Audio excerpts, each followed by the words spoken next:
up, everyone? This is SojuTalk, your weekly shot of K-pop. We're coming at you with a super spicy episode 291, and we're recording on July 29th, 2024. I'm Doug, and joining me today, we got Warren. Hey, what's up, everybody? And Anita. Hello. As a quick reminder, check out SojuTalk on your favorite podcast platform, sub to us on YouTube, join the SojuTalk Discord, be a part of the nation. All right, announcements, guys.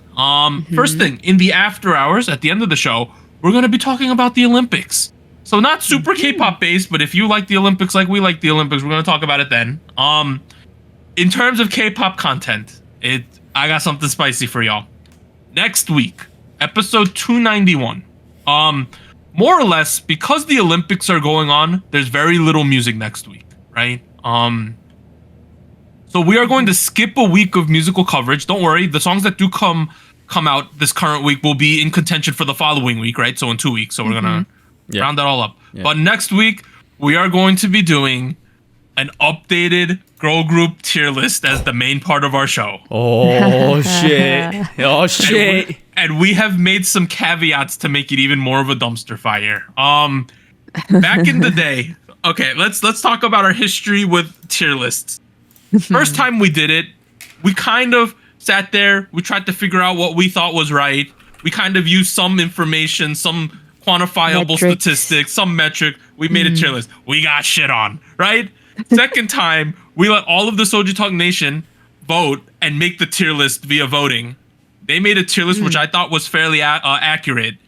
Everyone got shit on again, right? We can't win. You just can't win. This time, we've decided to say, F it.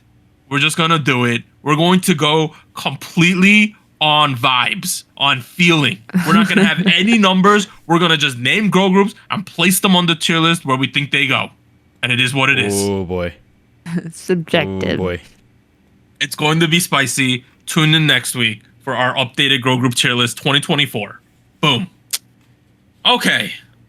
Hey, let's do it. Big new releases this week. We got 3 of them. You know, the Olympics are all going on, but there was some music. We have Kara, I Do, KATSEYE, Touch, XG, Something Ain't Right. Let's start at the top. Kara, I Do. They're from RBW now. If y'all didn't know, that's where they're distributing the music out of. And then their last 2 songs, so I'm only going to talk about the songs that came out since they came back. They have Hello, which was the song that released last week that had Kuhara's voice on it. And then we have When I Move, which was like the actual reunion that happened earlier, I think last year maybe. Hey, Kara, I Do. What do we think about this one? It's a throwback to me. I feel like it's it really captures the vocal quality and the instrumental of what I associate with Kara, with groups from their generation. I don't know. I liked it. I think it was a very, very adequate, very appropriate song for them. I kind of disagree. I think overall, really, opinion-wise, I don't disagree. But I feel like Kara kind of skipped over this era of music, personally speaking. I feel like this TikTok likes to call this kind of music church girl core music, you know, like really? a bit of New Jack Swing, a bit of, emotional, choruses, you throw in 8pink, you throw in G-Friend, right? Like that's the kind of vibe you're going for. All of which is very present here. You got those melodic choruses, you got those pa-da-ba-bum, transitions from New Jack Swing, like that kind of thing. Kara never really took part in that. They never really did that because by the time that kind of thing was popular in K-pop, they were either busy doing their thing in Japan or they were not really active anymore. So if I think about Kara's music, I think about peak like late 2000s, early 2010s, a lot of which was popularized by electronic heavy pop music. So I think, in that aspect, I do agree it's a bit of a throwback, but not something that is particularly relevant to Kara's discography so far. Whether they did a good job of it, I think now that's maybe up for question a little bit. You know what I mean? Like it's. All right, yeah, I'll agree. It kind of feels a little bit like late A-Pink, right? Kind of feels a little bit like G-Friendy at times. I'm very biased because I like when the old people come back as a fellow old person. You know, I love Kara. Kara's a great group. I was really into Kara back in the day. That being said, it's like it's a fine song. It's fun. I like it. What's there not to like, Warren? What's bad? What's bad? Is it the rapping? Oh, I never said it's bad. But I never said it's good either. Okay, I think it's alright. It's not a terrible song. I think two things take away from me with this song. I think, yes, the rap is not great. I don't think they needed the rap. Nicole Jung has never been a good rapper. Nicole Jung has never been a good. I think there's another rapper in this track. I wasn't exactly sure who, but I think it's Kang Ji Young, to be honest. I think so too. And between those two rappers, not a huge fan. The chorus itself is what I had a larger issue with, in all honesty. And while I enjoy these melodic choruses, this one in particular felt like it kind of went nowhere. Like it follows this call and response structure where they do this and then they repeat that again. And I feel like that chorus just doesn't really add on to each other. It just feels like it's just a repetition for the sake of repetition, which with this kind of track you're not really getting a lot of like catchy repetitiveness either. It's like, you know what I mean? I feel I had a problem with the chorus. Doesn't flow too well personally, but you know, this is just me, you know. And I feel like a song like this relies heavily on the chorus. I can see that. Fine. No, I feel like, I mean, I guess, agree though, this song really doesn't go anywhere though. It's just like it's electronically pleasant. I wonder, does it have to? To me, it felt just very easy listening in a way. The music video is also very dreamy. The lighting, the colors, like it felt just very enjoyable. Of course, I feel like the goal was not to do something like super hype or like out of the box, like groundbreaking. I don't know. This felt comfortable. And maybe that's not like amazing for some. I think that's where I'm at. Like again, like I don't think the song is bad. I just don't think it's great either. It feels like for me, it's very middle of the road. It's not terrible, but at the same time, I'm not gonna remember this months down the line. You know what I mean? Like it's alright. It's a good song. Let's give some context of how big Kara was at the peak, because we have a lot of younger listeners, right? I would say, all right, back in the day, we're deep in Gen 2. We're in like 2009, 10, right now, right? Yeah. You put Girls' Generation and Wonder Girl at the top, right? And then right under that, you would have put Tiara and Kara, right? At least in my head at that time. For me, I think there was definitely a moment where it was Girls' Generation and Kara. Yes. They were. I think they were. Anyone was around that time. Yeah. Like. Yeah, they had a run, right? It's like Lupin was number 1, Jumping was 3, Step was 2, right? And then before that they had Mister, which was groundbreaking with the dance moves, right? They went on a really good run at that time. I have like very distinct memories of me going back home from field trips on a big school bus, and like it would come on because they would play music on the school bus to make us shut up. And instead of shutting up, we would all be like la la la la la la la la la. You know what I mean? Like, it was a great time, man. It was great. I agree. I don't think the song does a ton. I feel like I like the song a lot because of nostalgia. Yeah. Very geared to like a lot of these people. Can we commend Kara?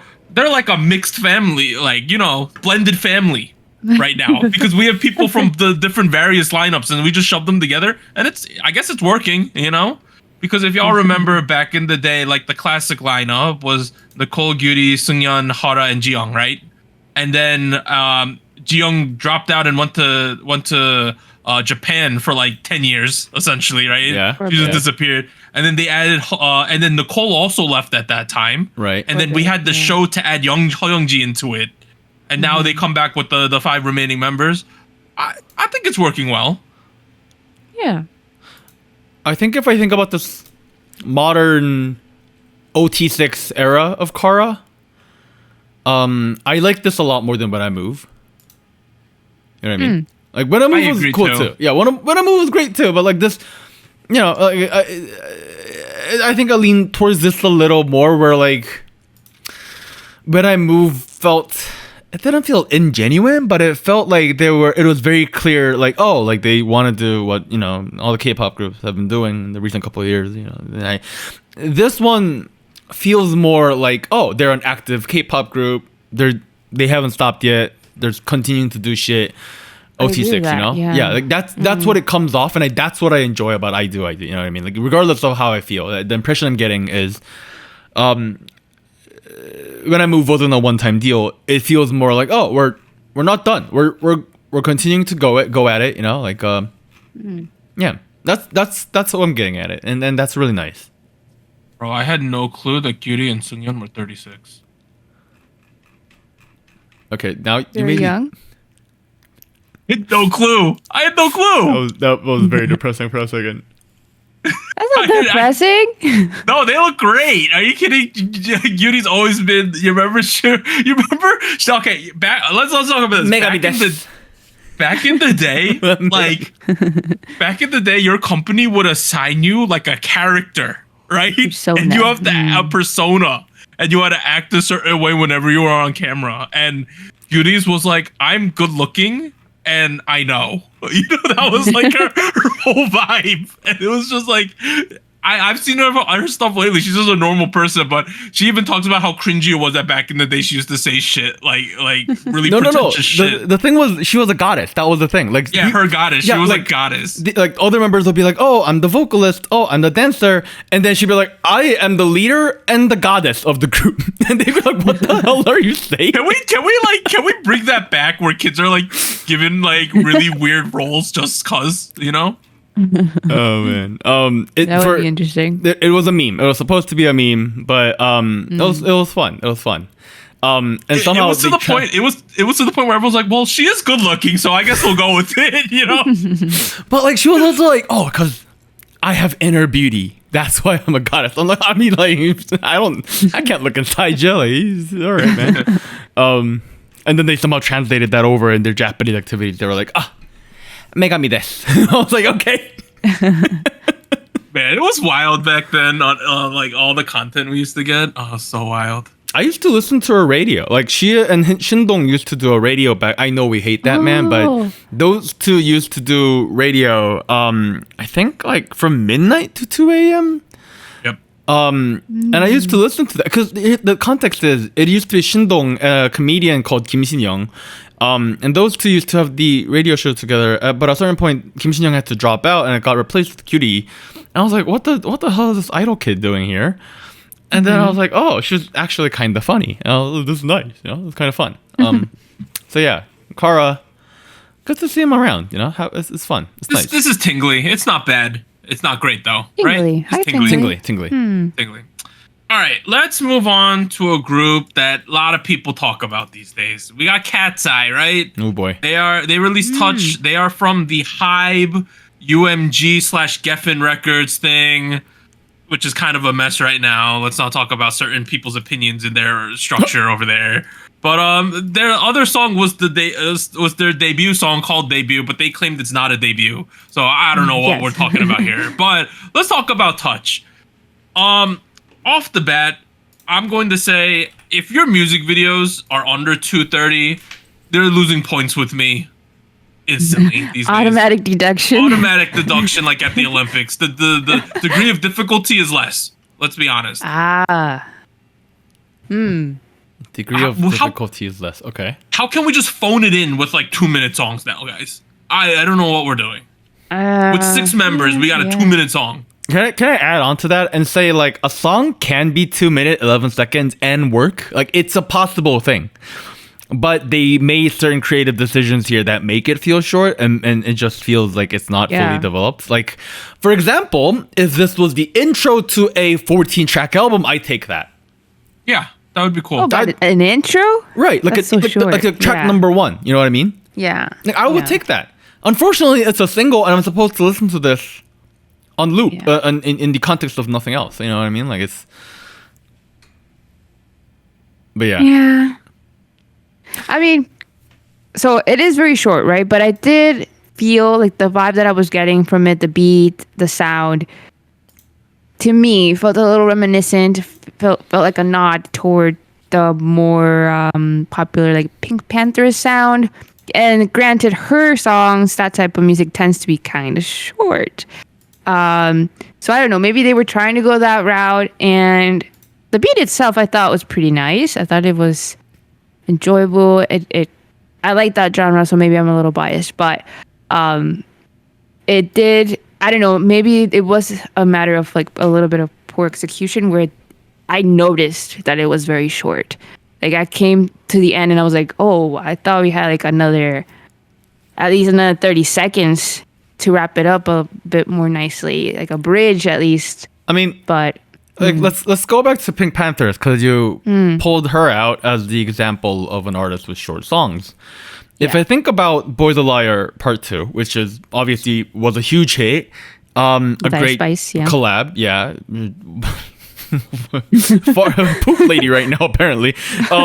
Between those two, it didn't feel particularly short because the progression from the chorus and the verses were very smooth. There was no attempt to have a dynamic structure change. The only large structure change was having Ice Spice step in to do a featuring verse, and most importantly, it did what makes sense to set up the song and end the song. Like for example, it had an intro with the chorus, and then it had the outro. It had a proper outro with just the instrumental. You know what I mean? This one just kind of ends out of nowhere. Just boom, just drop. Yeah. You know what I mean? The ending was a little, I don't know, blunt. It was blunt. It was abrupt. That's what it was. And I feel like that's the issue. Again, like it would have worked maybe in the context of 4 or 5 other songs as an EP, maybe at least. But like as a single, I refuse to. You know, it's like. This isn't a rapper's mixtape, you know what? It's not gonna work. If they have to go perform this song, they gotta like play each song twice. Like honestly, loop it, right? That's the thing. Is that what they're going for? For that to just listen to this a lot? I don't know. Well, I saw that they performed. I saw some videos of them performing this at KCON. I think they were there for day 2 or 2 or 3. I don't remember which one. And they performed this song. And I feel like it is very noticeably short. Like the energy of the performance didn't quite feel as developed to me. And I don't know. I think I had other opinions about the choreography seeing the live performance because I think in the music video it's very like frontward facing, like very one-dimensional shots, right? Like you're not getting a lot of different views of the choreo. That I can remember. So I feel like I don't know. I feel like the addition of the length of the song and the choreo not being like super, like the transitions were a little interesting, like very, very static, I would say was the word that I felt when I saw the choreography. I don't know. I feel like it feels like a taste, like we're not quite getting the full thing let yet. me summarize everything you said into one phrase. The song was meant for TikTok. Choreo, sound. This is meant for TikTok. This is a TikTok generation song. You know what I mean? The choreo is simple enough. It's not a lot of horizontal movement. Some stuff are pretty repetitive. Like there's a key part you're supposed to latch onto, and go with the rest of. Like this is the touch. You know what I mean? Like that's. I can see an argument. I can argue for it being.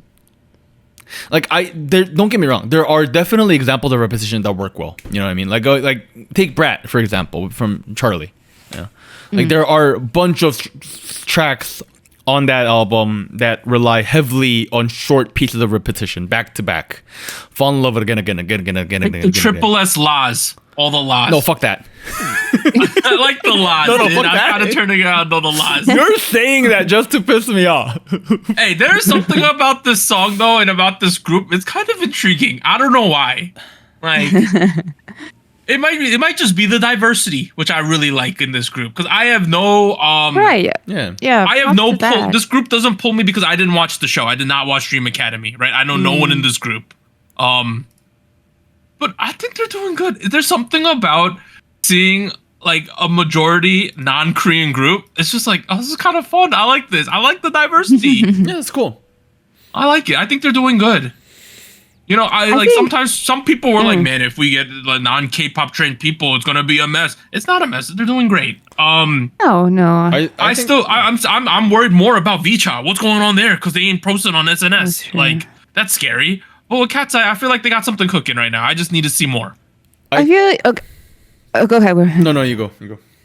No, I was just gonna say that I also didn't keep up with the Dream Academy TV survival show thing that made up this group, but I feel like, to me, I feel like they're still developing the concept for this group. I feel like we have an idea, and I kind of get it. I think it seems to me a little bit more Western pop inspired, or I recognize more of that in here in this group.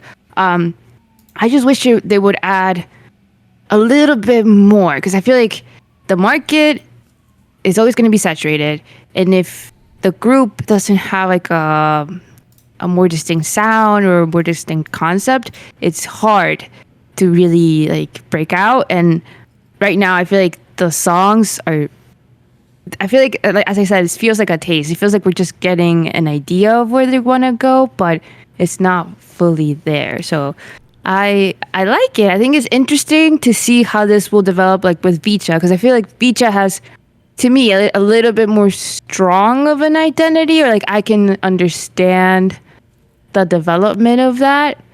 Whereas KATSEYE, maybe I'm not as familiar with it, but I'm still waiting a bit more. Between debut and between touch, I am seeing a bit of a cross line here where they feels like they're going for this attitude of it's how Le Seraphim, but maybe more relatable almost. You know what I mean? Like slightly bratty, but like slightly like, oh, like I've seen them at school kind of vibe. You know what I mean? Like I can kind of see what kind of character is developing. But other than that, I'm gonna reword what you said and say I don't feel a lot of substance with these songs so far. And that was Brat. It was so particularly just that direction. With touch, I feel like it was definitely a better attempt. It was definitely much more. You mean with executed. debut, not with Brat? You mean with debut? Did I say Brat? I thought I said debut. You said Brad. Yeah, Brad. Oh, did I? Okay. With their debut, okay. It's a good album. What do you want me to do? Okay, with debut. Yeah. With debut, it was. I don't like debut, dude. This is so much better. Debut was a terrible fucking song. It was not a good. This is so much better. This is so much better. And yes, this is way better than debut, but this is just a low bar. Like we shouldn't be celebrating. So I'm glad there's a good level of course correction here, because I, like you, Anita, I think there is a good. They met in the middle really well between K-pop and the trends of Western pop music. You know what I mean? Like I'm hearing, like. If someone asks me, oh, what does touch sound like? I'd probably say somewhere between Islet and Brat, somewhere between Charlie and Brat. Islet, you know, maybe throw in drums from Pink Panthers in there. You know, that's what I might say. So I like kind of like where we're going, but so far I don't know. You know what I mean? Feel like I need a little something more. You know, but they're intriguing as a group. I want to see what they're gonna do. Yeah, I'm curious. Honestly, getting people interested to see what you want to do is like half the battle, right? Yeah. I think there's a lot of interest. Get a lot eyes of on people it. very curious about this group. They're like, what are we gonna do here? Their first EP, SIS Soft is Strong, is coming on August 16th. So cool. We'll see what that sounds like. There you go. All right, it's tingly. It's not a bad song. It's just kind of earwormy. Yeah, same. All right, let's move to the last song. XG, Something Ain't Right. They are from XGALX. Last three songs. Woke Up. They also had the Valorant song somewhere in the middle of there. Winter Without You and Puppet Show. This is a good track. Is it not? This is good. It's very a runway house beat. This is a nice dancey track. Yes. Yeah, nice tech house. This is produced by Jacobs again, and Chancellor worked on it. Those are the two main names. The two people who worked on this one. I'm also seeing Benjamin on the list. Bro, The vibes on this song are incredible, are they not? Good shit. Yeah, good shit. I like it. I think good shit. For me, I recognize this when I listen to the song, but also other comments. It really shows off the skills, right? Like the vocal skills, comparing it to like Woke Up, right? Who was their previous release, which is all rap. So I feel like it's very, very strategically placed where we get a song that is very, very rap focused and then very hip hop focused and then doing something completely opposite and showing like, oh yeah, everybody can sing. It already has great vocals. Performance is really, really strong as always. XG's really, really great at their dance, their choreo. Yeah. They literally just have like the vocal line or the vocal transitions between Jurin, Jurina, and Chisa. Having those three vocalists in your group is like a cheat code, right? It's literally a cheat code because the three of those voices all complement each other so well, where they have somewhat similar voices, but then they have a little different notes in each of them, right? There's little different flavors of each of them, but they all kind of get you to the same point. But just having the three of them to go back to back to back is just amazing in most of their tracks, right? It's just so strong. And then it's like solid. Yeah. And then we gotta have a rap section. Let's just get the weirdo Harvey out. Let's like give her these weird ass glasses. Go Harvey, do your thing, right? And then everyone's like, okay. And then it's like, oh yeah, we got Coco too. Y'all remember she cut off all her hair? She's still here, right? they just, I don't know. There's something about what they're doing as a group with the company and the concept thing. It just feels like they know what they're doing. Right? There's a lot of groups where you get the comebacks once in a while, you see the content, and you're just like, I don't know what we're doing right now, right? We got this song, doesn't feel like we have a direction.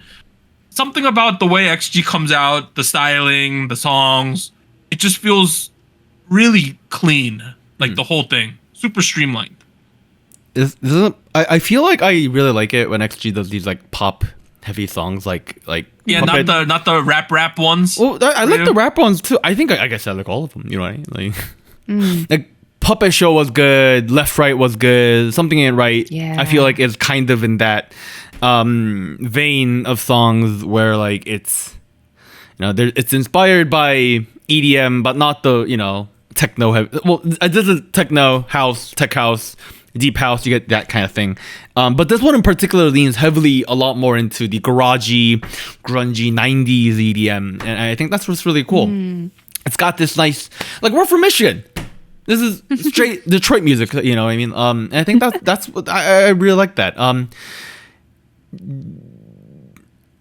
Honestly, like it's a tried and true, proven concept, a proven genre. It's kind of shocking that I guess XG hasn't done this kind of house music up until now, because it makes so much fucking sense. You know what I mean? It just works so well. Top lines are great too. Great melodies. You know what else is underrated? The fact that they work with like the same choreographer every time. That's a really underrated part of their. There's a choreographer, Sienna La Lau. Yep. She's based in the U.S. She's choreographed almost their entire like discography. Oh wow. And I like it. It's very unified what they do. I think for me, and maybe that's something that I've come to confirm. I feel like I had an idea of this with their previous releases, but recently, I feel like this year with their releases, it just feels like the production team, the management, and I think the members themselves really know the strengths of the group. Yeah. So it feels like very, very solid stuff in like the songs that they're choosing for them or that they're picking to promote, the styling, the choreography, like the performance aspect, the music video. Like I feel like it does seem very out there. Like I look at their fashion and it's like, what are we doing? But it works though. They pulled it off. I feel like that's hard to do. And I feel like very like equally, like all of the members feel like they're on the same page. So I think that's something that I appreciate when the whole team seems to be on the same page. We're committed. Yeah. There's a couple other things that I think point to this. So I watch the behind the scenes content for this group. It's one of the groups I do it for, right? Okay. Couple things I've noticed is the company, like on face value, what they're showing us, it seems like they treat them very well. Like they always take them on surprise vacations, or they're like, oh yeah, Bruno Mars is in town. Let's go right now. Oh. Wow. Like they just throw them in the van. They're like, we're going to Bruno Mars. We bought a box. Let's go. Right. Or they're like, oh yeah, we're going. They're based in Korea. She lives in Korea, right? Or it's like, oh yeah, let's go to one of those Incheon resorts. Let's just go, and then they go. Oh wow. Well, like half of their video, they're on vacation, more or less, which I don't think a lot of groups are just doing. Additionally, something else I noticed in the behind the scenes content is because their choreographer is not based in Korea, so they never like really see her in person that much. They kind of self-police themselves, is what I've noticed in their dance practices. Oh, wait. So they don't have someone teach them in person? There's probably someone, but a lot of the content you see them saying like, you need to do this differently. Like they're self-policing a lot. Interesting. That's pretty cool. But I think a lot of that stems from the fact that like when they were forming this group, they kind of like during the pandemic locked themselves in the practice room for a couple years straight, you know, to build the group. It just really feels like a team effort though, honestly. It does. There's just a full commitment of everyone. I don't know, you know, we mentioned we don't know how much funds they got or whatever, but at the time being, this is a fully funded, well-oiled machine, is what I get every time XG releases something. A well-oiled machine. Look at that. Hey, am I wrong though? It feels like it. No, I don't see what at this you're wrong. point, yeah. Right? Everything seems so streamlined. They have comebacks. They do. I think the majority of the money they're making, because it's not like they're selling a shit ton of albums or anything. They do a ton of overseas promotions. Oh yeah, well they were all across Asia. Clouds. They appear at like festivals and shit, like in Dubai and China and like Japan. They appear at all of these like big events. Like they were at like I forget, like 10 cents New Year's Eve celebration. Like XG just shows up, you know, things like that. So they're just getting, and they like honestly, I don't know if we want to go to China. Okay. Yeah, and there might be K-pop washing, but they go to like the Middle East and take all the money too. That's how I think they're getting a lot of money. So they have a very interesting strategy. I do think another thing that's interesting about their strategy, and this isn't specific to them, but more so specific to Japan, is, well, I guess American artists do this too, where they do a bunch of singles leading into the album through a longer period of time. Yes. Yep. This album's not coming out till November after the tour. Right. So this is typically not what K-pop artists do. They will maybe release a single. It might make its way into an album later. Often when that happens, I feel like, you know, people have been kind of frustrated. Like I remember Chungha kind of did that, whether she wanted to or whether she didn't want to. No, COVID. Chungha kind of did that. People are like, when is the fucking out? When is it dropping? When is the out? You know what I mean? But I think the way XG does it, I think it's a good pacing. It's a good scheduling. And I kind of wonder if maybe that's what K-pop can reverse import into. You know what I mean? Like, cause like all like so many of the times, like we'll cover a title track on the show. And we'll have a comment that says, "Oh, well, fuck the title track, the B side. This song is great, Warren. You should have covered that one." And I'm like, "Well, they didn't promote it. What do you want me to do?" You know what I mean? So like, maybe that's something we can do going forward. Like, sure, take the benefits of releasing a single, which, you know, like Something Ain't Right is doing. You know, reducing the cost to the, you know, small bits of promotion that, you know, keep you relevant in the industry, but have it lead into something larger, like what XG is doing, like what KATSEYE is doing. I feel like we are, as a genre, slowly leaning into that kind of model, but it's not, you know, still the standard model is you release a digital single, you release an EP, you're done. You know, boom, boom, bam, bada boom. You know, that's like, it. See you in 8 months, right? Yeah. It's like, bye. Yeah. Bye. Like twice released, like 3 EPs that year, you know, when they were very busy, like that kind of thing. You know what I mean? So I think in that aspect, I kind of like what they're doing. You know, I'm looking forward to their longer EP. All right. Yep. That comes out in November. I will be going to the XG concert date in October 18th, New York City, Madison Square Garden Theater. Ooh. I will be going. Nice. I got pretty good seats, by the way. Oh, you got seats already? Oh wow. Ooh. My seats there's like a front row section or a good, like the expensive one. I didn't get that. But in the second section, I'm third row of that. Oh shit. Okay. So I got pretty good tickets. I'll be going. I know there's people on the Discord who are also going. We're probably going to meet up. Warren will come meet us up for dinner or something. Sounds good. But yeah, this is a spicy one for me. I think I've listened to this like 50 times this week. But yeah. I think I enjoy it, and I've definitely enjoyed it the most between the songs we covered this week. So I'll put it a low spicy. I feel like it's not my favorite. Like I feel like there's a certain sound that XG does really, really well that I feel we haven't come back to. I'm thinking back to left, right, left, right, shooting star. Left, right. Yeah. But this is still very solid from the them. space theme. Yeah, Go back to space. yeah. Oh, if you like Left and Right and Superstar, Shooting Star, you can check out Left and Right and Shooting Star. You are cool. All right. Spicy. Other releases this week, there was a group called A Dignity. They debuted with Cool Down. Nice. There's a group of the band / K-pop thing called Cave, Kave. They had a debut. Their frontman is Gaho, the singer. Oh. He decided to be in a band, so that's what's happening there. Legend. And then a group called ARC, ARRC, had a pre-release. This is the group out of Mystic Story, which is going to be Billy's brother group. They also did a pre-release called Dummy. So that was all for the other releases this week. Spice King last week, we had a split. In Hypin, EXO, Only If You Say Yes got a crown. NCT 127 Walk got a crown. Second place was Kiss of Life's Sticky, and then it was Red Velvet's Cosmic. The new candidates are Kara, I Do, KATSEYE Touch, XG, Something Ain't Right. Okay, I got the first place in my chart. I'm gonna put XG in first place. Something ain't right. Ooh, okay. That is the first thing on my chart. Second place. You know what I'm gonna go with? Yes. That's a great song. It's Man. so catchy. I don't know what it is, but in hyping this comeback, I saw them at KCON last night. I watched it on the TV. Oh, sorry. Something dropped. Yeah, you clearly dropped a metal pan or something. And Nikki's glow up. I'm really into it hyping right now. I don't know why, but I am. Ooh. And then in third place,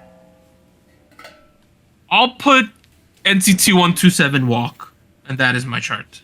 All right. What does Warren have? What fell, Warren?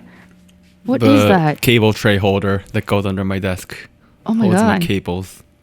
Which means now I have a lot of cables under my desk that are not organized. Great. Oh. I need to watch chart.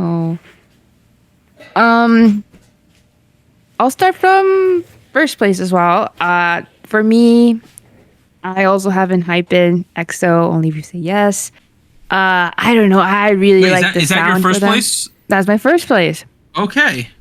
In Hypin. I don't know. I really like the choreography. Really like the styling. Also, the live stages have been really cool. Yeah, very very solid. EXO. Second place, I'm gonna give it to XG. Something ain't right. Yeah, what can I say? It's solid from them. I like the sound as well. Glad that they're doing their interpretation of it. Also, I feel like there was a little shout out to JJK Jujutsu Kaisen in one of the shots of Judin walking. Maybe that's just me, but that's what I thought of. So if anybody else can confirm or deny. You're right. Yeah. It felt a little bit like that. Also, that was interesting. The superpower theme was kind of just cool. Like when Hinata became tiny all of a sudden, I thought that was kind of fun. Very, very big. Yeah. Yeah. That was cool. I like XG. I like what they were doing. So that's second place for me. Third, I will give it to Stray Kids. Chick Chick Boom. Stray Kids. Whoa, Stray okay. Kids. Yeah, I mean it's it's their hype, you know, it's a good song. The energy. Yeah, I feel like it took me a while to get into it, but it's still pretty good. I like what they're doing. So yeah, third place. I don't think I have anything hot to drop as a hot take today. I got EXO on top by Enhypen. Nice. I said that and I was like, I don't want it to sound like EXO from SM. I'm talking about Enhypen with EXO. Good song. Yes. I like it. I've been listening to it a bunch. Oh. Sorry. Doug, you don't need to hit your own throat. Okay. You do your thing. Okay. Following that, I have Walk by NCT127. Also a track I keep coming back to. Nice. Some solid K-popified hip-hop music. Can't say I hate it. Sticky is slowly rising up to be Song of the Year for me as a summer song, but it is not on my chart. I'm not gonna lie, it's been a minute. What? Instead, on third place, I have XG. There's something ain't right. Hey, nice. Something ain't right. Oh, something ain't right. Oh. Okay. All right. SojuTalk Nation and Gochujang voted. A little surprising their results, to be completely honest. They have a tie for first place, but before we get there, let's go from third place though. Third place, they actually do. If there's a tie, do I give out third place points? How do I do this? I don't remember. No, third place. So that's yeah. No, I'm asking like, do I give out points to the first? Do I give out 2 first place points? Do I give a second place point? And do I give out a third place point, or do I just skip third place? What do I normally do? I thought you skip second place, and now that you have third place and first place. I feel like I've been inclusive though. Have you? Don't we always like round up though? Like we round up, second right? And then 2 first. I don't know. Should we? Let's just be inclusive. Let's give out a lot of points. Okay. Want to do that? Everyone gets a point. All right. Okay. In Hype and EXO is in third place. Then 35. They had 35 points from SojuTalk Nation. Second place 51. Kiss of Life Sticky. Right? First place, 55 points each is a tie. Red Velvet Cosmic, XG Something Ain't Right. So that is the chart this week. On. As a result, that kind of shifted everything. In third place this week, with only 4 points, NCT127 Walk, right? Second place with 5, so just one more, is Red Velvet Cosmic via the SojuTalk Nation Gochujang vote. Wow. Literally, that puts you in second. Wow. And in first, we got a tie again. In Hypen, EXO only if you say yes. XG Something Ain't Right. Both pick up crowns because they both have 14 points. And that is in Hypen's second crown, XG's first. That is the Soju chart. Wow. So that means that Hypen EXO is now up for Hall of Spice next week. Okay. All right. So the Olympics are going on. Not too many show winners, but Anita, hit us with them. Yep. The big winner was Stray Kids with Chick Chick Boom. They won on M Countdown and Music Bank. 2 wins so far. Congrats to them. Yeah, and that's it. That ends part 1. So just like episode 291. We'll be back with some crazy news that's based, and you can like see the cosplay I'm doing right now. It's in regards to that. So we'll see you guys then. 3, 2, 1.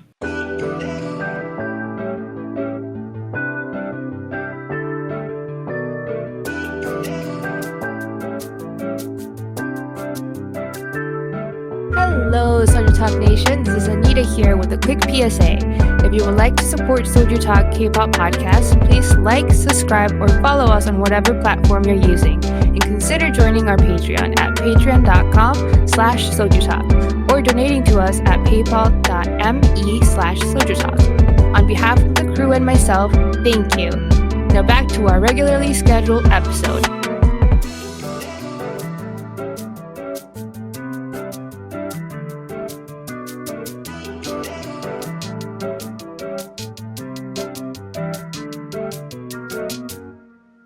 All right, we are back at it with part 2 of SojuTalk episode 291. We're going to talk about some news and events from the past week. So I am dressed as Mini Jin again. Oh, no. Shit came out this week. Again. There's law being filed on both sides, so I decided to dress as her. The biggest thing that came out of this week was that it seems that Hybe is now in bed with Dispatch. Y'all know Dispatch. Shit. They released like a big expose on what's going on. They were just adding fuel to the fire. So Dispatch they released an exclusive report with text messages and photos and videos from Source Music. And the main claim is that the 5 NewJeans members were selected by Source CEO So Sung-jin. We're going to call him SSJ going forward, right? And that he built this group and eventually Minijin took them from him. That's the claim. Because you remember previously, a while back, Minijin said, no, it was my group, other than maybe Minji, right? That was one of her main arguments, was that, like, only Minji, but everyone else we recruited. Per the report, the Source CEO stated he even had, like, receipts and stuff. He said, yeah, we casted Minji 2018. 2019, we selected Hani Pham through the global audition. We found Hedin on a street casting in 2019. She was at the trainee at a different agency at the time. Like, they got all this info. They said in December, Hedin's mom contacted Source and she signed in 2020. And Danielle's a former YG trainee who joined us in July of 2020. So they have the dates. They said the method of which they signed the kids. They have all this shit. Oh shit. Got the receipts. And then they said it that Source planned to debut this group in Q3 of 2021. They said, per the report, the group was ready to debut with attention in 2021, but Minijin continually delayed the debut, avoided meetings, and did not provide the proper branding materials that was requested from her for 8 months. So before Minhee-jin had a door, she was like the branding director for Source for this new girl group. That was her job. Her job was to facilitate the concept, the materials for this new group, which ended up being NewJeans. Within all the documents, they're called Team N, is what they reference them as, right? Okay. She was supposed to make materials, and basically they said she sandbagged, she kept delaying things, and at one point she basically told Bang PD, I want my own company instead. So he gave her the company, and then at some point they had a vote, and she took these girls, this Team N, from Source Music to Adore, and that's why we have NewJeans. And you're probably wondering, like, do they got proof of this? They dropped a bunch of pictures. This is a video. I'm not going to play the audio. This is a picture of a 7-member attention from 2021. Oh, shit. That Source Music had. Oh, shit. Yeah. So they have, like, the receipts. Look, there's a picture of when they had... This is, like, a picture of them with the other girls who were supposed to be in NewJeans at the time because it was 7 members at one point. Like they even have like backing up their claim. Look, they have other people. Look. Wow. Oh, is that? Do I see a Hedin and a Hye and a Danielle? Yeah, at this point, all of them, like most of the members are here. Look, we got 7 girls right here. So it's hard to deny some of Source's claims. They even have they showed Minijin's employment record, like the different positions she has that matches up with their story. That she was supposed to work with us, then she wanted more power, so they gave it to her. But then at one point she wanted her own company, so they gave her that. And then she eventually took these trainees from Source to make NewJeans at Adore. But she unequivocally denied this at one point. She said we only took Minji, so I don't know what's going on there. I'm gonna pull up my notes from her stupid fucking press conference a while back, but I feel like this kind of lines up with what she said before, doesn't it? Oh, let me pull up the notes. In the meantime, what's really interesting here is I'm looking at the timeline and who owned what part of the stream. For example, if you look at that little table in May 2020, the final stakeholder was SSJ, production leader was Source Music, A&R from Bang, CBO, Minijin does branding and visual creativity, Source Music owns performance, management, marketing, and then what's top? I guess business check would be Source Music. It really feels like Source Music took the lead here, and Minijin was at that point working as a part of all that, but later down you see she gets more and more power and positions in the company. Right, like if you look at that, if you look at that June 7th state gate, her name and the word M label is everywhere. So they're basically saying over time she basically controlled the whole girl group within our company of Source. Right, but then she got her own company and she got Bang to move these girls to her company instead to debut them. I mean, it kind of makes sense because like, wasn't there another? I gotta pull up my notes. I gotta find these notes somewhere. But wasn't there another report that was like, oh, Bang paid this much money to move the girls from Source to Adore. Yeah, that was another thing that came out a while back. The thing that I understood before this report came out, right, was that it was an agreement from higher up, right? Like it was more like a rearrangement that was already decided. I don't know if it was because Mini Jin was arguing and like convincing to get this restructure done, but it felt like it was approved and done by HYBE. Right. At some point, HYBE agreed with this. Yeah. So at the end of the day, the narrative it's all about narrative. It doesn't matter if they agree to it or not. The whole narrative is that what HYBE and Source is trying to say is that Mini Jin came into our company, was supposed to help us debut New Jeans. Instead, she just consolidated power and then moved them out of the company. So we lost New Jeans. That's all they're trying to say here. I could see that, but yeah. It's the story they're trying to build. And honestly, from a Source perspective, if you see the popularity and how successful New Jeans is, regardless of whether they would have been this popular in Source or not, I can get where they're coming from. Yeah. Right? Mm-hmm. I think that's reasonable to say that. The other things in this expose was they brought up the shaman again. Oh shit. Reportedly, the shaman advised her to use Bang PD's money to take the team from Source to start her own label, and then she won that argument over Source, and Source transferred the team to Mini Jin in 2021. And then, but in response to this, Adore CEO Mini Jin denied that she stole New Jeans and stated that this is false information and she plans to take legal action. Okay. Also, the report stated that Mini Jin spent over 40 million Korean won, so like $40,000 on this shaman person between March and April of 2021 before she got her own company. And they somehow have all of like the cacao logs of her talking to this shaman person. Boy. Yeah. Telling her to like, you got to make your own company. You got to take Bang PD's money, take the girls you're working with, and do your own thing. So they called it private internal matters. Yeah, private discussion, nothing of seriousness, just joking around. That's what this was. Yeah, $40,000 of nothing serious. Wow.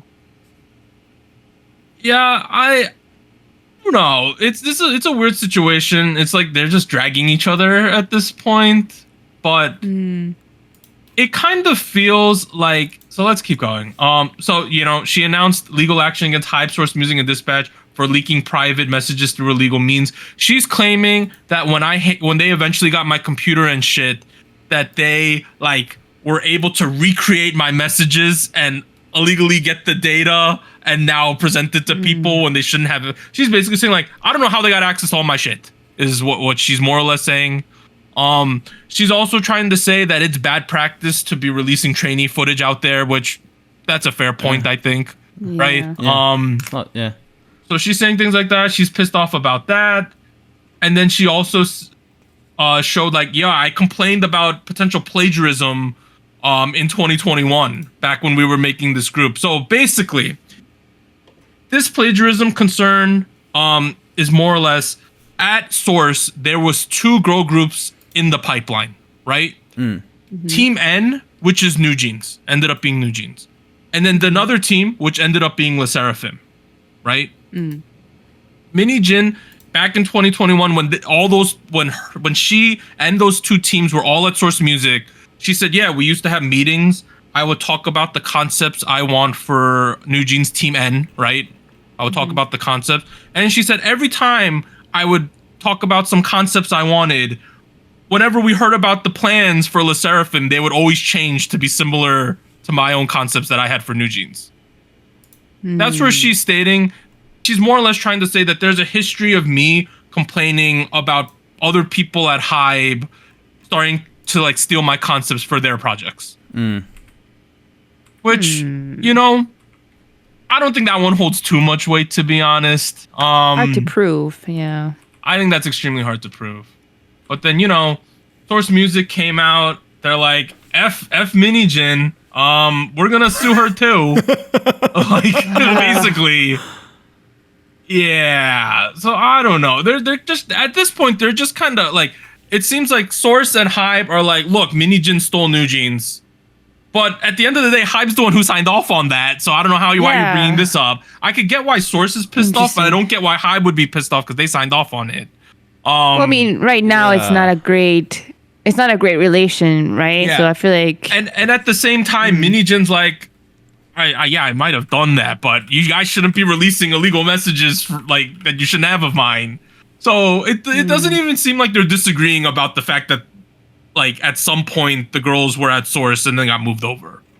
But I don't know. I guess what Hybe is saying here is like they were saying like based on the press conferences that you had a long time ago, you made it seem like you only took Minji, but in actuality you took everyone. Okay. And then Mini Jin is kind of like, well, I kind of did.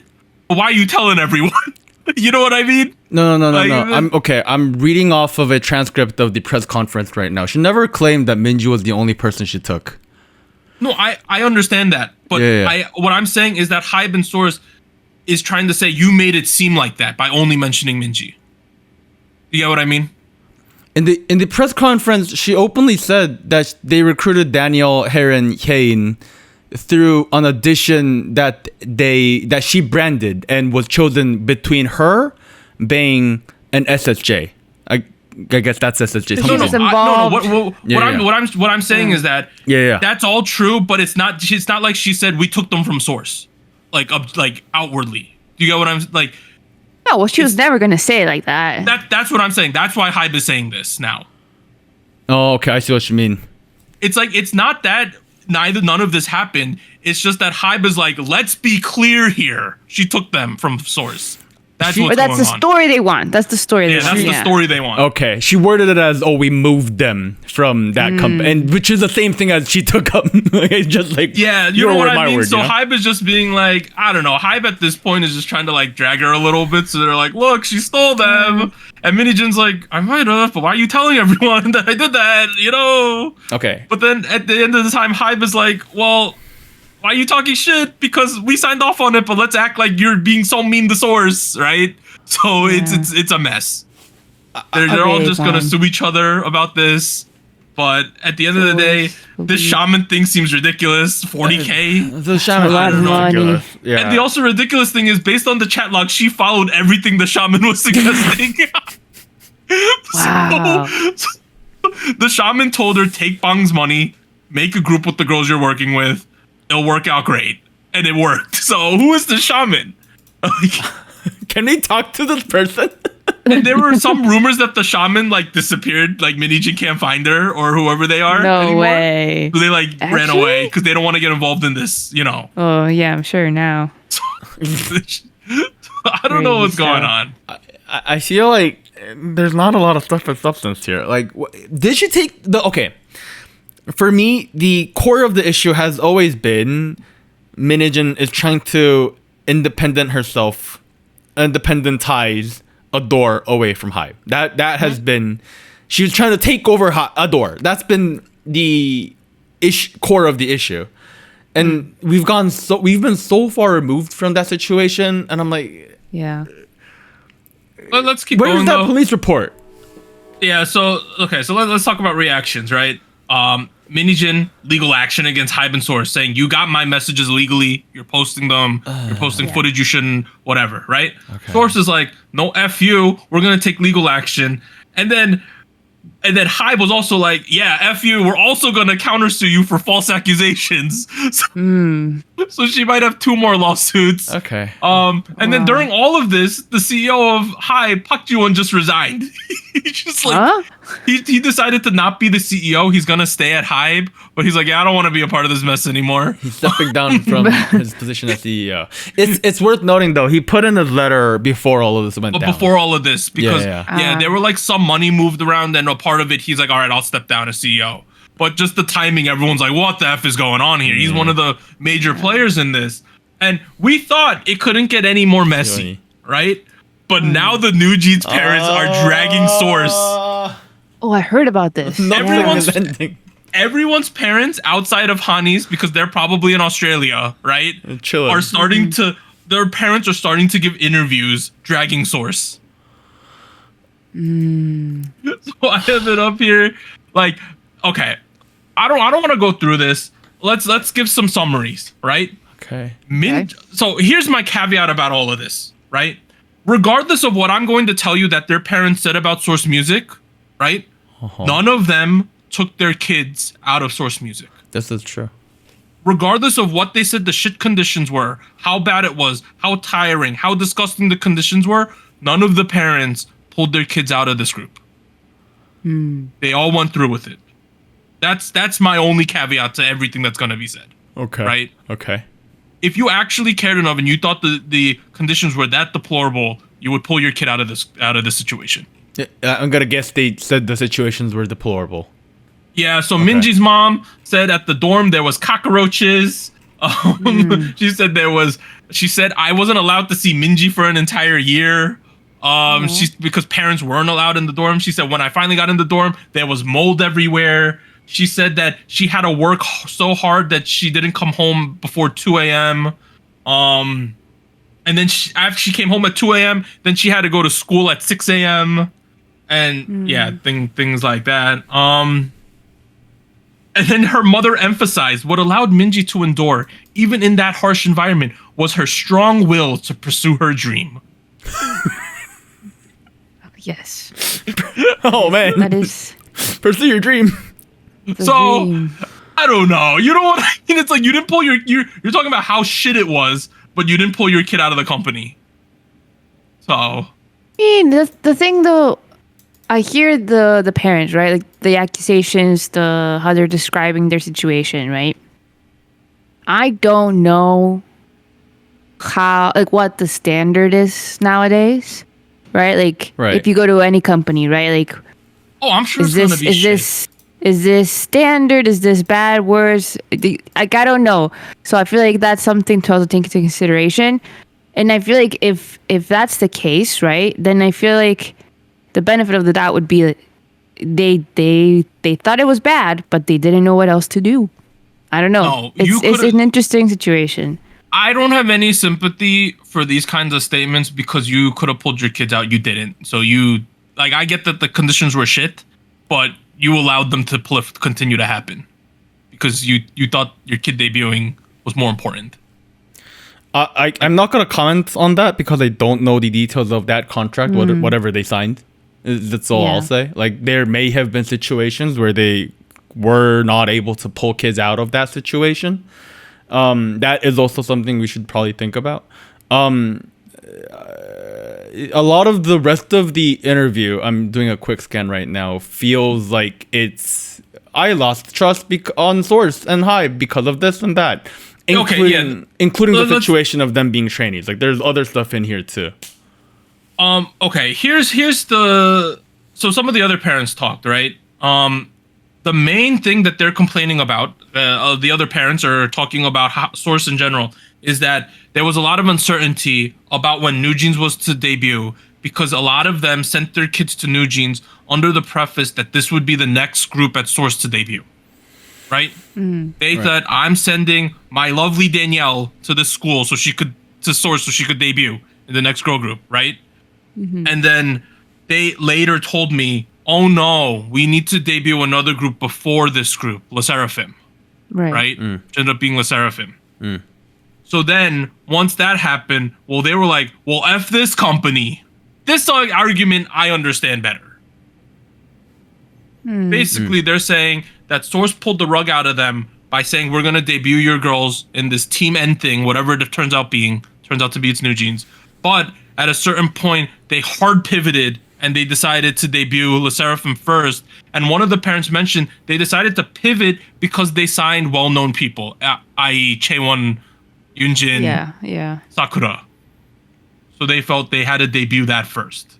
To give them the benefit of the doubt, like, let's say this is what went down. It's not understandable for Source to debut Elsa first. Like, let's get that clear here. It makes way more business sense. You have Team N, keep that on the pipeline, and that you debut the one that has a lot bigger of a safety net first. that has these famous members from these other famous ventures. Like, yes, that is 100% business-wise the best option to do.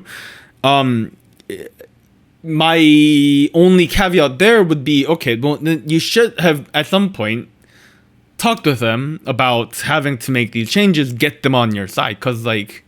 Yeah, I understand the parents on this thing because it said here's the quote. After that, Source Music became HYBE's label, there were many expectations that Minji would debut as the company's first girl group. Fair, right? Right. During the process, she later found out that a famous celebrity was recruited to be in the debut group for HYBE's girl group.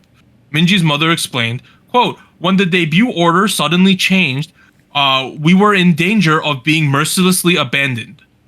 I completely understand that logic because, you know, don't know what's how often happen. do K-pop companies debut a group and then debut another one right after? Right. Almost never. So on this thing, in this regard, I can completely understand why they are trying so hard to support Minijin, because at the end of the day, they felt that if Minijin didn't take our girls out of Source, they would have never debuted. It was just going to take a long time. Right. And I completely get that argument from the parents, because to them, Minijin, if they thought the conditions were shit, Minijin got them out of the shit conditions, right? She debuted them instead of sitting there waiting for LE SSERAFIM to get popular. So I can completely get why the parents are supporting Minijin in that regard. But you have a problem with the stuff leading up to that. I have a problem with them shit talking the conditions of them being trainees. I mean, but like again, we don't know what the contract looked like. Like, what if, like, at the end of the day, if I had a child, and they were a trainee anywhere, and they told me, Dad, there's cockroaches everywhere, there's mold in my dorm room, and I went to the company, I told them this shit was going on, and they said, go F yourself. My kid, regardless of the legal implications, they ain't gonna be there anymore. That's good. I don't know if that... I guess I'm giving them the benefit of the doubt that I don't know their situation or like what the situation was like at the time that they said this happened. So I don't know. Right, like I don't know what the circumstances Minji's mom stated in the interview, I did not get to see Minji for a year because they wouldn't let parents into the dorm. When I finally got into the dorm, it was full of cockroaches and mold. I mean, here, what I'll say is like we don't know what these contracts look like. We don't know what you would be fine. Like. So you would be fine. Let me finish my thought. You don't know what they look like.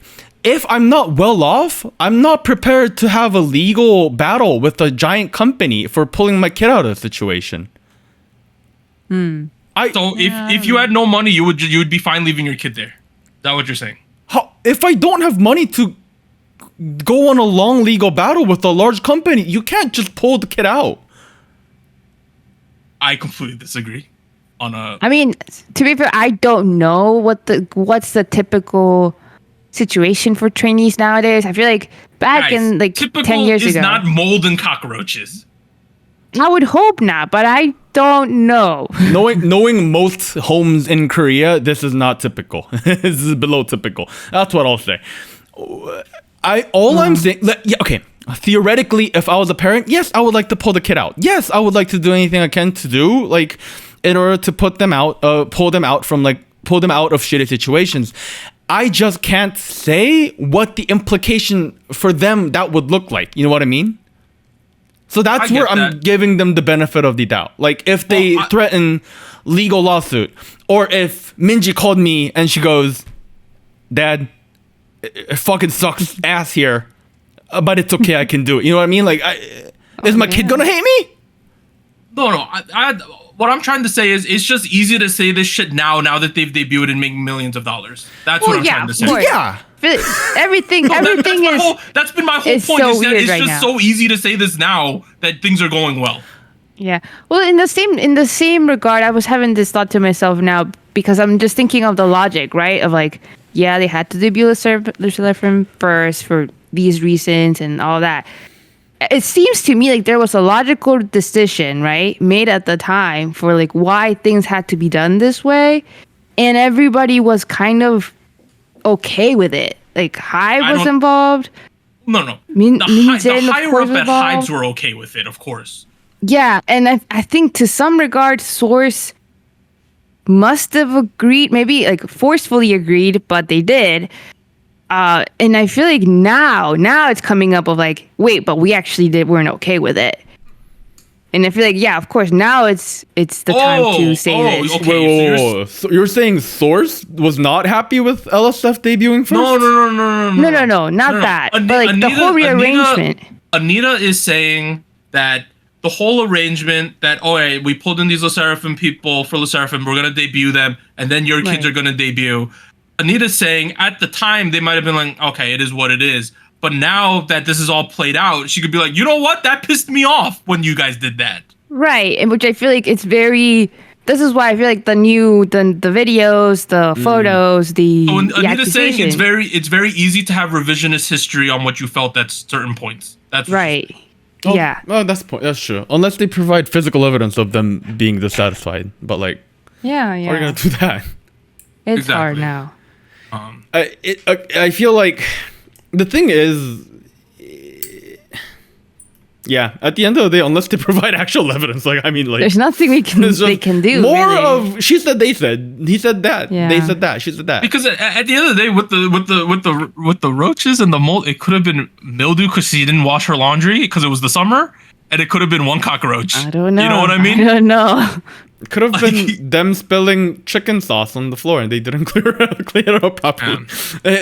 I'm not saying that's what happened. To come back, to not get heated, I'm just saying if my kid was in some shit situation, I would pull them out independent of any legal circumstances. Yeah, I think you would make a great parent. I hope, yeah.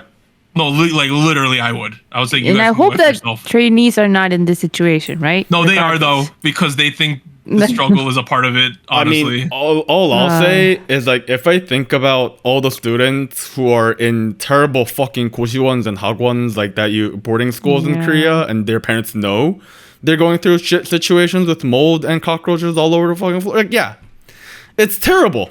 The parents will go through with it if they believe it's worth it for the long run. Like, this is not new news. This is not K-pop specific either. And I'm going to say that you are kind of overlooking that section right now. Like, all the kids who want to be fucking lawyers. Well, okay. I guess to sum up, what I'm trying to say, if it wasn't that bad then, it wasn't that bad now.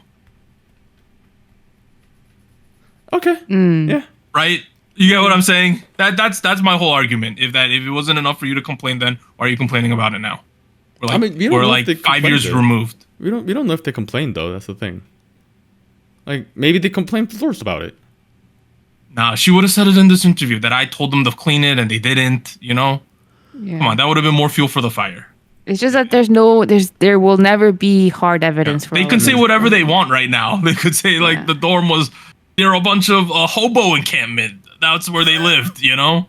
But like, that's not a thing in Seoul. What are you talking? I mean, you go to the underground train stations in the winter. I'm fucking with you. Yeah. All right. That's that. You know, I got a little heated. It is what it is. We were arguing about Korean parenting. Overall, though, we talked about this news. Nothing of importance happened in any of it, to be honest. Oh man! At the end of the day, all the parents are doing is agreeing with Min. That's it. Yeah, I get it because she got your kids to be popular and famous, and they're gonna make a lot of money, right? I can see it from that perspective. Yeah. And then well, okay, this is another scandal that happened. There was an exclusive report. SM Entertainment has been found to hire an outside company to manipulate public opinion on internet forums during its management conflict with HYBE early last year, targeting HYBE groups. Wait.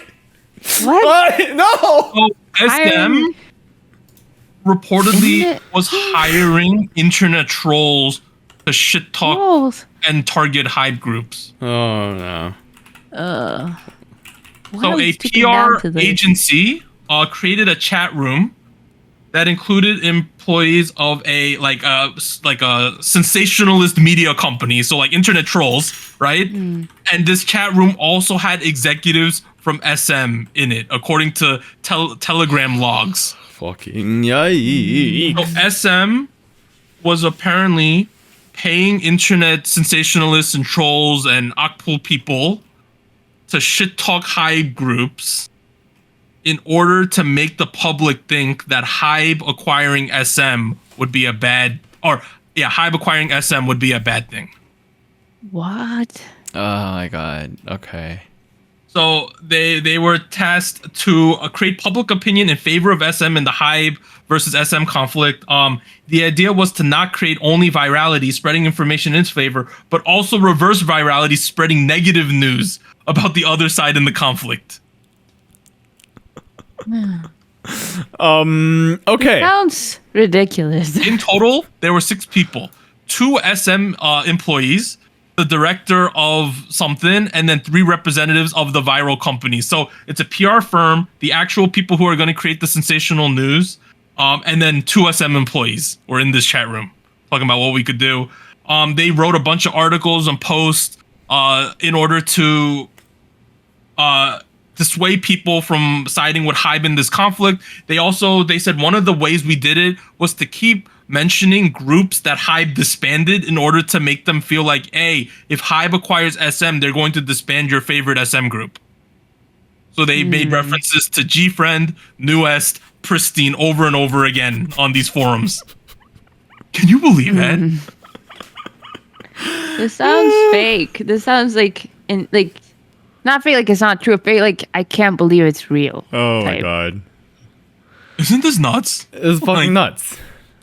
Wow, Yeah. companies are doing this now. We have now hard Instead of evidence. fighting the trolls. Right. No, we have hard evidence that they will hire marketing companies to, market public opinions, like it's on the internet. So we internet assumed opinions. thing, but So they are apparently these companies are hiring these people to influence like Korean forums in one direction or another. It's crazy. think about I mean, this sounds crazy, but if you go on Reddit, I feel like 90% of the comments on Reddit these days are just bots. It's like It's so weird, it's right? So we're in this era of internet where I'm a left-leaning person, right? yeah. And I see these articles about Camilla or anti-Trump articles, right? And it's like some of these comments are like crazy town, right?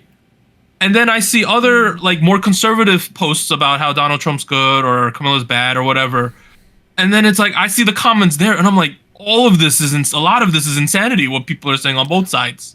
You know what? Where it's like even more clear is like if you go on Twitter, like I feel like most comments I see on Twitter ever Are fake, right? I'm like, I can't. I don't think a human wrote this. I just refuse to believe that a person wrote 2 words that don't mean anything together and then left that as a comment. You know what I mean? Like, I just feel like it's a simulation with some of this shit. Word things in a way where you're like, no real person would say it like this, right? Right. Like, I understand. I was some post. It was like a pro-Trump post or something, right? And I was reading the comments, and the one of the comments, which was like 10,000 upvotes or something, was like, next they're gonna take our guns and liberty. I was like, What? I was like, no one talks like this. No one talks like this. And like, I understand for certain people there's a language barrier. Like, don't get me wrong, I understand. But like, I've also seen a lot of those comments are coming from people whose English is not their first language in our own comment sections. I have most of the comments we get, I read through all of them. Sometimes I don't respond to it, but I read through most of it. So I know what these look like. Some of it just feels fucking fake, That is to say, these agencies, I guess it's a fucking thing now. I get used to it, I guess. What I will say is that a lot of these Korean public forums do a completely terrible fucking shit job of filtering out bots, filtering out campaign-like attempts to sway public opinions. That is something we need to improve upon. But yeah, what are you gonna do? It's like, let's keep going. Hey, Anita. Sadly, there is no Girls Planet season 2. Huh? It's a boy group show called Planet B. They announced it at KCON LA 2024. The next competition show is going to be Planet B. Any male born prior or it's probably born after 2012 can apply. They better not fuck up the pronunciation and start saying Plan B. Like that's just Plan B. Just sad. So apparently, Island season 2 was Girls Planet season 2. Oh, Rip. I see. And you watched the KCON the show last night on CW, right? Yeah, I tuned in for a bit. I feel bad for the people who bought tickets to that. That's all I'm gonna say. Yeah. There was like 6 or 7 acts, but they all only got to sing one song, other than like NCT and Zico. I don't know, it just kind of felt weird. I'm also reading reports, however, that Planet B, whoever the people who win through that will be taking part in the actual boy group debut survival show that is also set. Are you kidding me? This is a pre-show for Boys Planet? This is reportedly a prequel. This is a Road to Kingdom This type? is a Road to Kingdom. This is Be the Street Man Fighter. What? This is gonna be ass. Oh my god. I mean, okay, I guess. But if you're a trainee and you make it through this show, you have such a competitive advantage on the regular show, don't you? They already know who you are. Yeah. That's crazy. However, in order to be eligible, you have to have no restrictions on entering and leaving the country on your own. So, that's a big barrier for you. Next one. This is stupid. So, Han Won Ki is set to direct Blackpink-inspired thriller Ani. Set in the cutthroat world of K-pop, the film is billed as a thriller in the vein of Black Swan and follows a K-pop group facing violent attacks that threaten their debut. So Perfect Blue type also? Yeah, Perfect Blue. This is okay. I don't know what to think of this. Is this is the K-pop music video director? That's the guy, right? It is. So. I don't recognize him. He's the guy who has, made music videos for VIX, BAP, Super Junior, Dalshabet, EXID, SNSD. Like he was active between 2008 and 2012. In 2022, he released Korean movie Urban Myths, starring not too many people of notice. Alexa's on it. Shanu's on it. Jisoo from Lovelyz is on it. Yeah, but they're just gonna make some like violent attacks, and apparently they had to specify that they used a Blackpink inspired very loosely. They had to come out and clarify that after the fact. Yeah, what does Blackpink inspired mean? They're just getting the buzzwords going. Come on. Of course. Oh, it's guys. The logo's in pink, and there's a lot of black in the background. This is probably gonna be terrible. Wanted to mention. Okay, whatever. Next thing, Apple TV to release K-pop idols docu-series featuring Gravity, Jessie, and Black Swan. Is Jessie an idol now? Apparently. I guess. Hey yo, let's go, Jungho-yeon! Next one, Kang Daniel signed an exclusive contract with ARA Artist Round Alliance, headed by former Connect executive who has experience at YG and Big Hit. So basically, he was at that Connect thing. Someone stole all the money, so he's gonna follow a different guy at Connect, the guy who probably didn't steal all the money, to another company. Yeah. I don't know. Interesting. And then finally, we got the card tour. They're going to be going to Washington, D.C., Dallas, Nashville, Miami, Chicago, Denver, Oakland, and Toronto. Nice. What is our runtime going? Seems like it's pretty late, isn't it? A little bit. We are about 40 minutes into the news. Shit.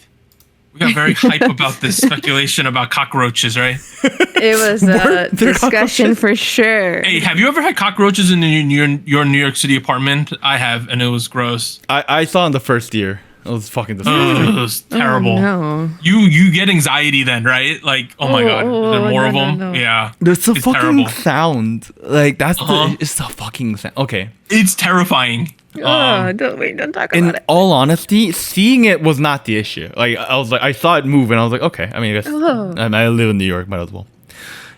Fucking hearing it. Wait, you heard them? Dude, like I would lay down in my bed, ready to go to sleep.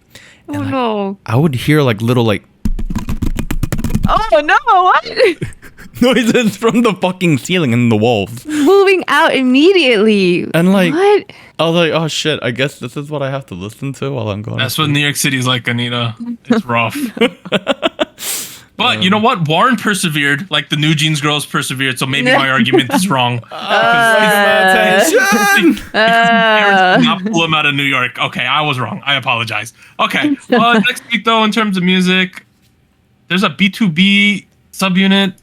There's a group called Celestia, Infinite L, Astro Sana, and I think Somi announced the comeback. She announced the comeback that's happening like 2 days later. Yeah, she announced one yesterday, and it's occurring on August 2nd. So she gave everyone like a 5-day warning. But we'll probably cover that not Sana track, that Somi track in the following week, because next week we have the World Cup thing. Not World Cup, the tier list, which we're gonna do. The wrong global sporting event. Yeah, speaking of the global sporting event, after the break, let's talk about some Olympics for like 10-15 minutes. All right? Oh, sounds good. Quick break. 3, Quick breakdown. 2, 1. And here's an extra special shout out to all of our Fiesta Patreons on patreon.com. Bagel, Charles, Cotton Ball, Ellie, Gogu Mama, Honey Pools, Liam's Games and Toys, Luke Daniels, NJ Parks, South Texas Once, Siu Sumi. And thank you for joining SojuTalk, your weekly shot of K-pop. Thank you, really.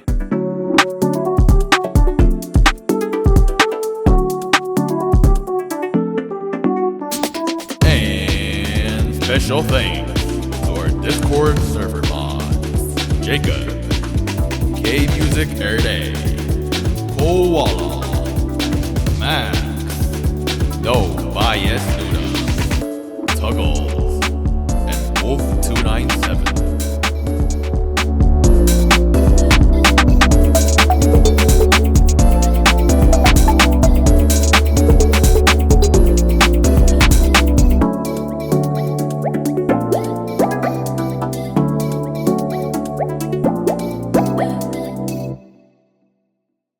All right.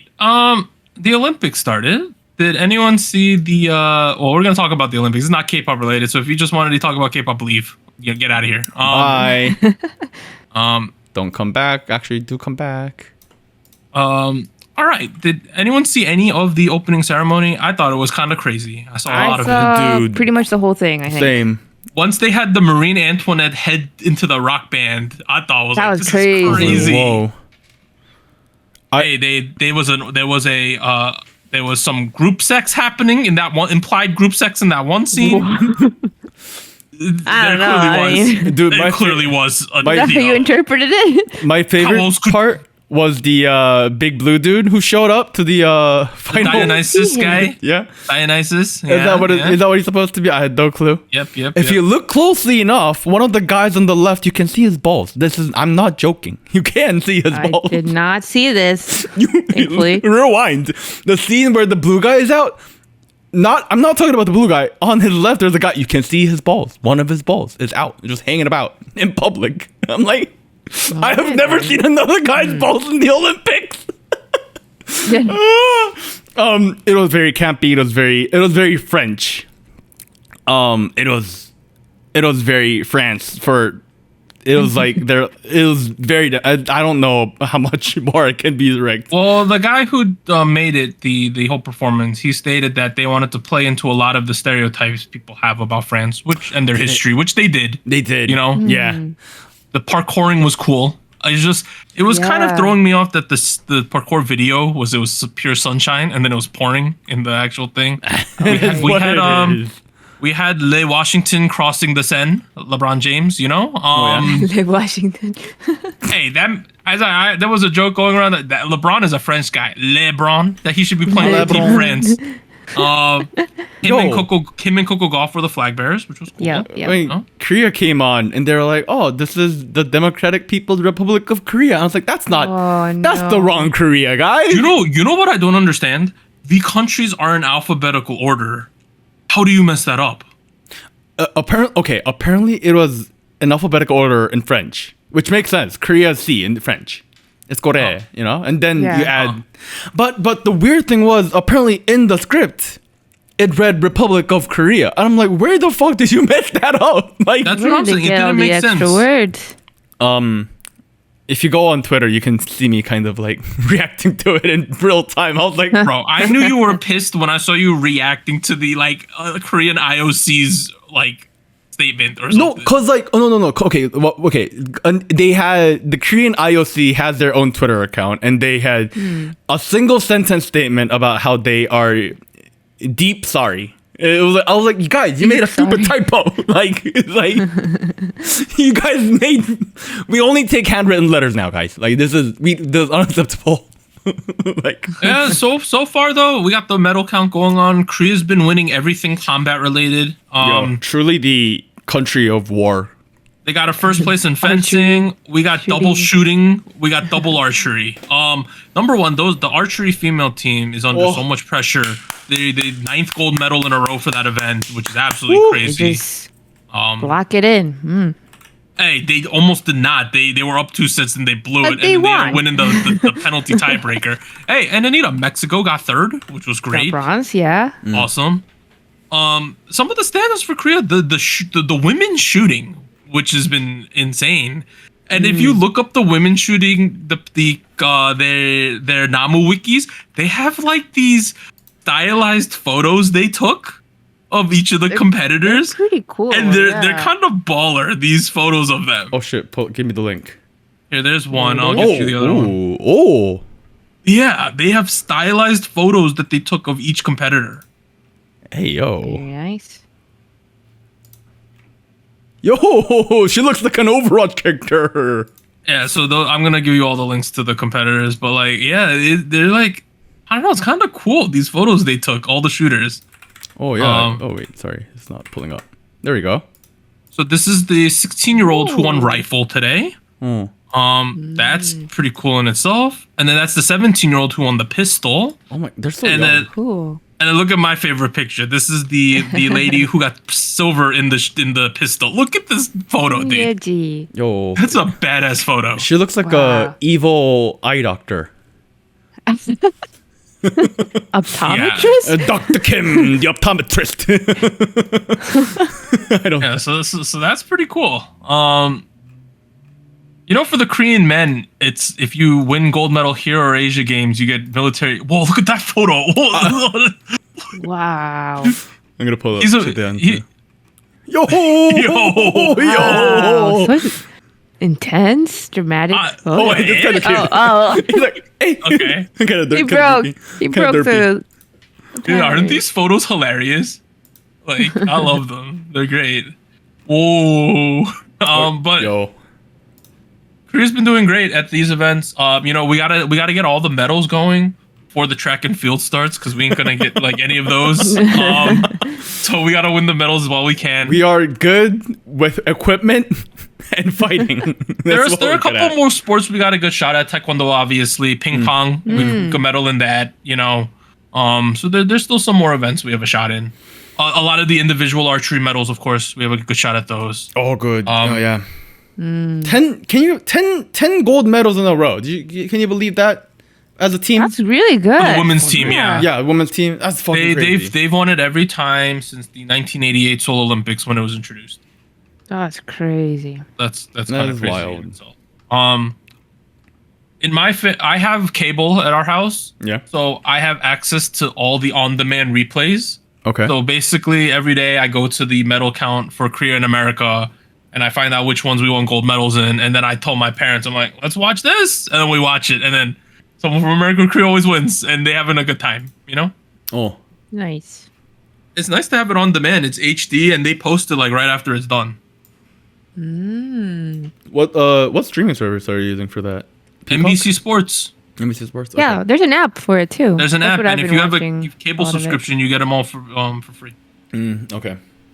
Tomorrow's the big one for America, though. Women's gymnastics team is going to happen with our girl Simone. It's like the biggest event for America, other than the track and field stuff. This is the big one. Projected to win, also. we will have to see if they can pull it off. The men got bronze, which is the first time they've medaled since Beijing. That was good for them. They weren't expecting to get anything higher than a bronze, but they had to beat a couple teams to get it. We had one homie come in. Fight.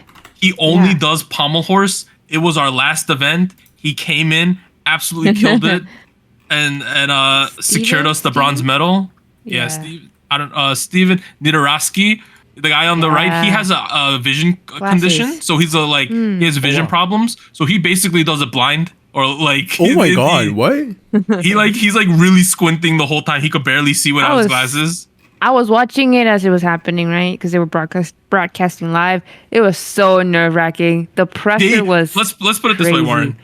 The entire day, because they knew that pommel horse was last. This guy's only on the team to do pommel horse. Yeah, he's a specialist. They had a timer on the side that was saying 2 hours and 30 minutes till Steven has to do pommel horse. And they were counting down the entire day. 2 minutes there.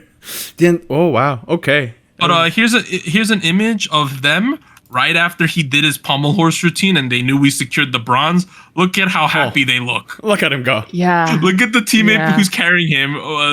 Definitely a team effort because everybody did really, really well. It's just that him having that only event, I think. Yeah, his only reason for being at the Olympics is do pommel horse. He did it well, and we won bronze because of it. It was hype. Great job. Congrats. Yeah, let's get it. Big wins only. It's all. Oh, so China was supposed to win, and they were winning, and then one guy ate shit on the high bar, and they didn't win, and Japan won, and they were so pissed. Yeah, it was rough for a lot of people on high bar. So pissed. Which high bar is the toughest one, but all the Americans stuck it. Even though in the prelims they ate a lot of shit, they hit a lot on the floor. Well, look at how happy this guy on the left. He's about to cry. Look at him. Yeah, because they thought, we'll get silver. It's good. We did well, but then they ended up with the gold. Yeah. This guy also clearly cried. Oh my god. I would be too. You got a gold medal. Yeah. Do you guys like the Olympics? My family, we watch them religiously. We love the Olympics in my house. I have never watched NBC because that's where I've been watching it here in the US. More than I do when the Olympics are on. Like I'm changing from like 4 different channels that are passing different events. For me, it's channel 4, 24, 38, and 51 are the 4 channels it's on.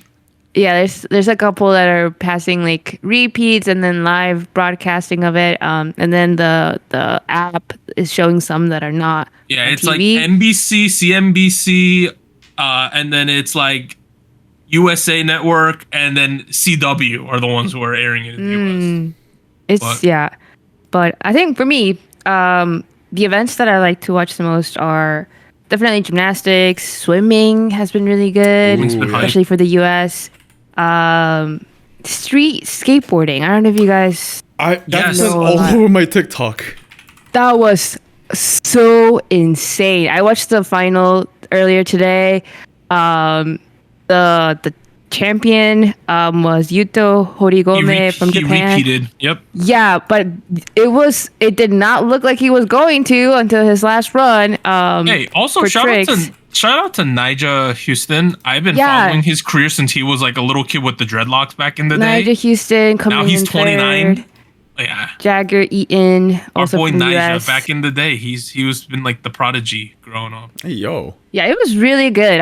The vibes are always so nice for skateboarding because it's just like. The thing is, they do a lot of competitions. These dudes literally just do the circuits with each other. They're all friends. Yeah, they all know each other. They're doing really cool. They're doing surfing in Tahiti because there's no waves in France. Of course, I'm also super excited to see what breaking's going to look like at the Olympics. Yeah, me too. I'm looking forward to that. Yeah, you remember I mentioned our boy Hong Ten. We got to cheer on. The Ajashi Hong Ten. He's literally 40 years old. Very excited for him. He's like, look at that. He looks like the Quiet a little bit. Huh. He kind of does. He does. And especially in this photo. Yeah. With the little facial hair. Yeah. That's actually hilarious. But he's one of the like original OGs of breakdancing. Well, nice that he gets to go to the Olympics then. That was him when he was really young. He does look a lot like the Quiet type. Yeah, he's breakdancing the Quiet. That's a 40-year-old Ajashi, man. Oh man. Hopefully, I just want him to do well. I don't care if he medals or not. But Right. Yeah, I think that's the most enjoyable part. it's a great end cap to his career, honestly. Do very well. It's a great conclusion. Look at how happy he is when he qualified. Look at him. Got silver at the Hangzhou Asian Games. Yep. So there's that. And then once track and field starts to hit, it's gonna be a dumpster fire of excitement. Field hype. What other events? For me, it's wrapping up because I don't think there's a lot of categories left. But judo was happening too. They had a lot of finals going on in the last couple of days.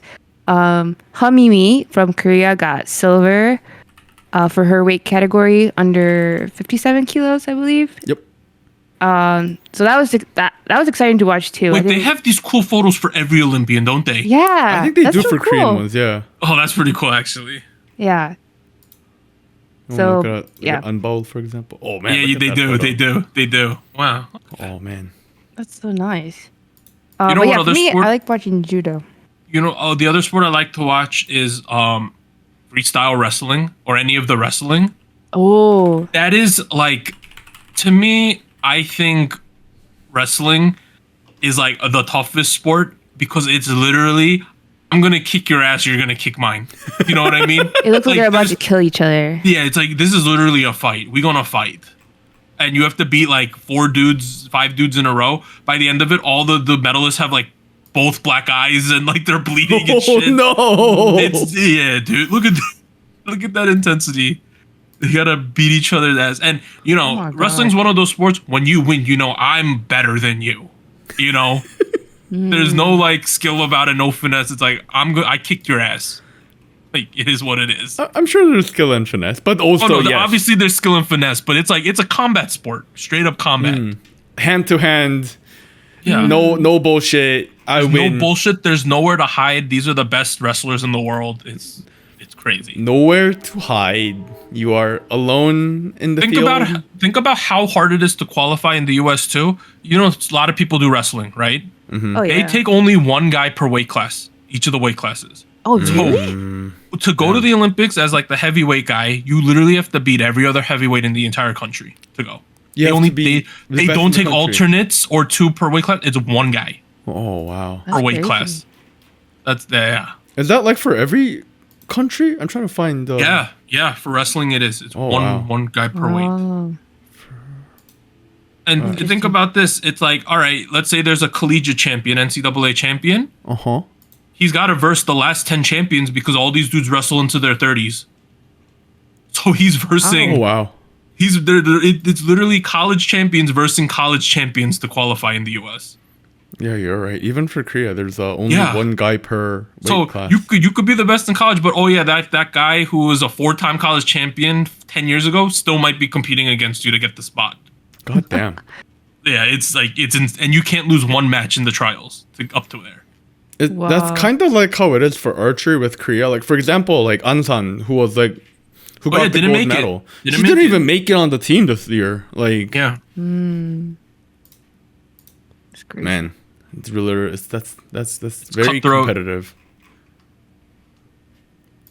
Yeah, so I'm excited for that. And then I like watching like events that we don't have in the US, like field hockey or like handball that we don't Rugby. really do. Have you seen rugby? Oh yeah, I mean, they rugby's do. been intense.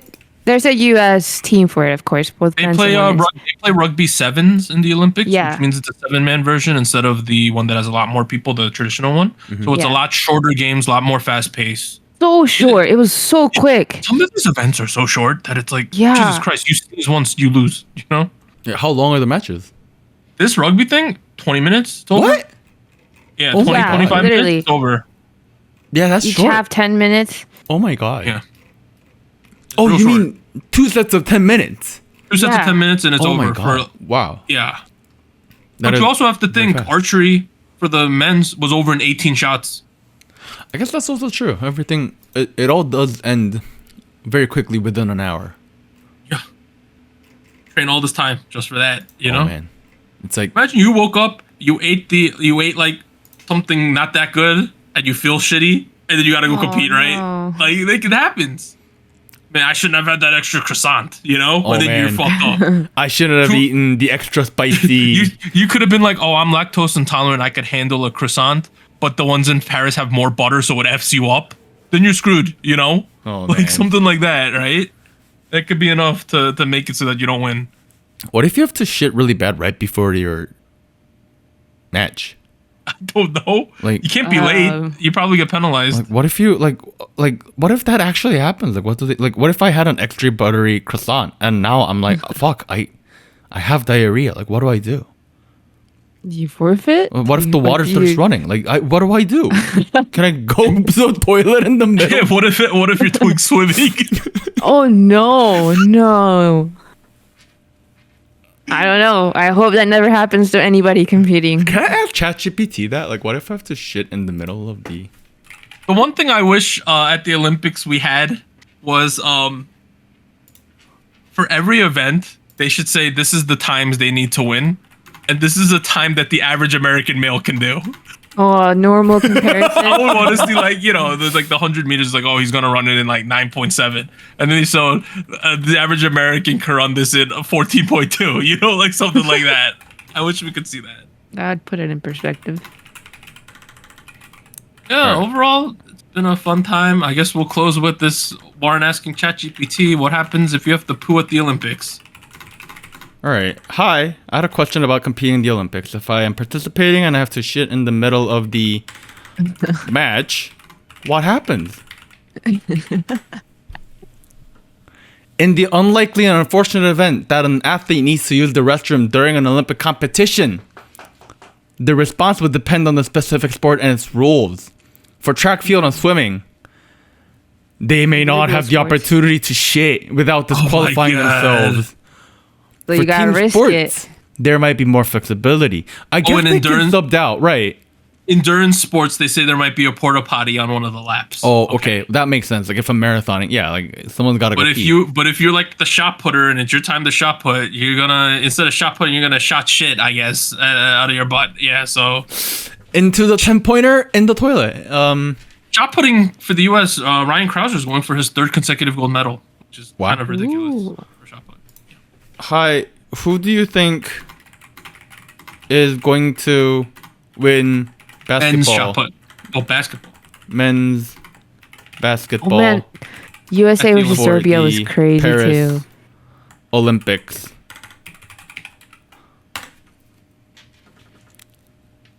Oh, it's juggling. It's searching. Okay. Team USA is widely favored to win the men's basketball gold medal at the 2024 Paris Olympics. It's talking about the dream team: LeBron, Kevin, Curry, Jason Tatum. Other strong contenders include Canada, France, Serbia. If the dream team does not win, dude. Whenever Jason Tatum comes on the screen, my mom says Drake. What? What? Why? he kind of looks like a more good-looking Drake, to be honest. What you gotta see, right? My mom goes Drake every time he comes on the screen. He's not like us. He's not like us. My mom's been doing this for like years. She goes Drake. He's not like Drake. He's not like Drake. Yo, Jason Tatum haircut is a relevant search cut. Oh my. Hey, he's a good looking dude. Get his fades. That's a nice fade. It is a nice fade. I'm a little. All right, let's wrap this up. I gotta start to store my energy for this tier list we're gonna do next week. It's a week away. I gotta prepare myself for the angry comments, honestly. Bye, everybody. Bye, everyone. Bye. Bye. Bye.